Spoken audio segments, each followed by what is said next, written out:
ำอนุโมทนาท้ายเล่ม เอตตาวตาจะอัมเหหิปุญญังสัมปัตตังสัพเพเทวาสัพเพมนุสสาอนุโมทันตุ เอตตาวตาจะด้วยหนังสือที่เขียนชื่อว่าทางเดินสู่พระนิพพานนี้อัมเหหิ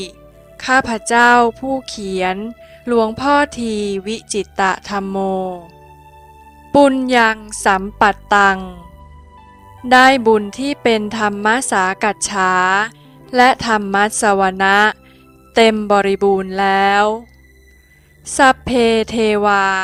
สัพเพมนุสสาเทวดาและมนุษย์ทั้งมวลอนุโมทันตุโปรดอนุโมทนาปิติยินดีด้วยกันทุกท่านทุกคนเทิน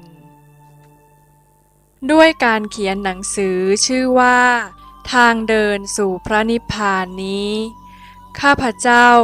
หลวงพ่อทีวิจิตตธัมโมได้บุญที่เป็นธรรมสากัจฉาและธรรมสวนะเต็มบริบูรณ์แล้วขอเทวดาและมนุษย์ทั้งหลายโปรดร่วมอนุโมทนาโดยทั่วกันหลวงพ่อทีวิจิตตธัมโม